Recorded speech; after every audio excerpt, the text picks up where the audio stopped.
Subscribe کیجیے نورانی channel کو اور بیل آئیکن کو دبائیے سب سے پہلے ویڈیو دیکھنے کے لیے۔ الرحمن الرحیم۔ سارے عرب میں قریش کا گھرانہ بڑی شان و شوکت کا تھا۔ پھر قریش کے تمام خاندانوں میں بنی ہاشم کے خاندان کو سب سے زیادہ عزت حاصل تھی۔ حضرت ہاشم کی نسل کے لوگوں کو بنی ہاشم کہا جاتا تھا۔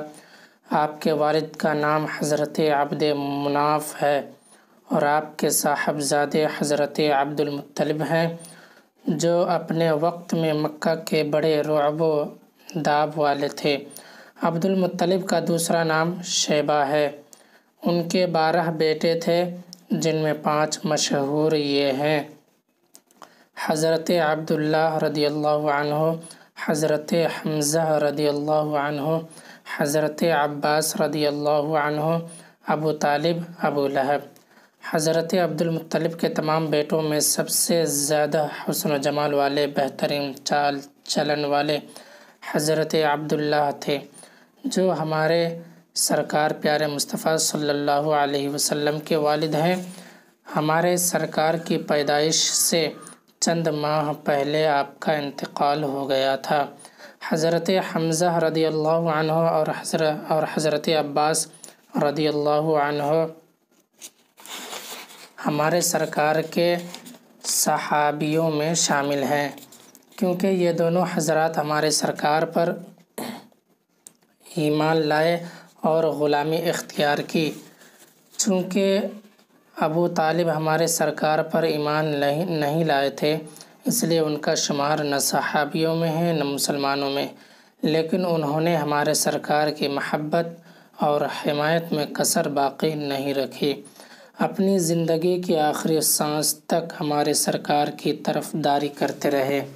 ان کے 3 بیٹے تھے: حضرت مولا علی رضی اللہ عنہ، حضرت جعفر رضی اللہ تعالی عنہ، حضرت عقیل رضی اللہ تعالی عنہ۔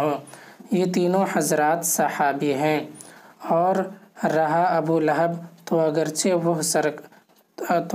وہ ہمارے سرکار صلی اللہ علیہ وسلم کا چچا تھا، لیکن بڑا خبیث، کمینہ اور چھچھورا تھا، اس لیے ہمارے سرکار کو بہت ستایا اور مرتے دم تک دشمنی سے باز نہیں آیا۔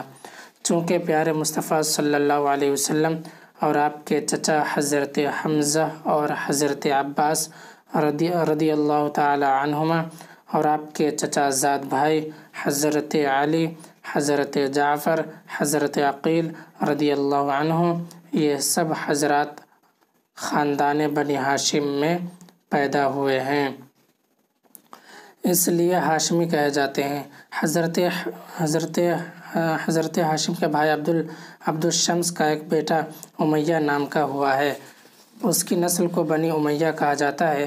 حضرت عثمان غنی رضی اللہ تعالی عنہ، حضرت امیر معاویہ رضی اللہ عنہ اور ان کے والد حضرت ابو سفیان رضی اللہ تعالی عنہ، یہ سب حضرات بنی امیہ کی نسل سے ہیں، اس لیے اموی کہے جاتے ہیں۔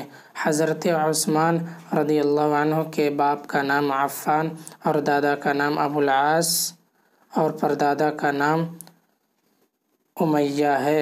حضرت امیر معاویہ رضی اللہ تعالی عنہ کے والد کا نام حضرت ابو سفیان رضی اللہ تعالی عنہ اور دادا کا حرب اور پردادا کا نام امیہ ہے۔ خاندان بنی امیہ میں ایک شخص مروان گزرا ہے، جو حضرت عثمان رضی اللہ عنہ کا چچا زاد بھائی تھا۔ اس کے باپ کا نام حکم اور دادا کا نام ابو العاص اور پردادا کا نام امیہ ہے۔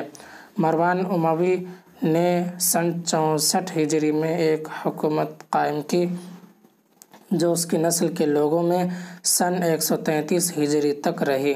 تاریخ کی کتابوں میں اس حکومت کا نام دولت بنی امیہ ہے۔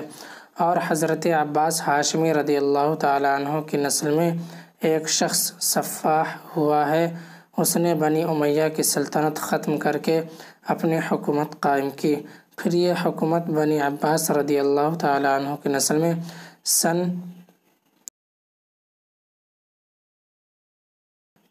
132 ہجری سے سن 656 ہجری تک رہی۔ اس حکومت کا نام دولت عباسیہ ہے۔ اس حکومت کا نام دولت عباسیہ ہے۔ تو آپ کے سامنے میں نے بنی ہاشم کے بارے میں پڑھ کے سنایا، اور اس کے مشق میں کیا ہے؟ نمبر 1 دولت عربی لفظ ہے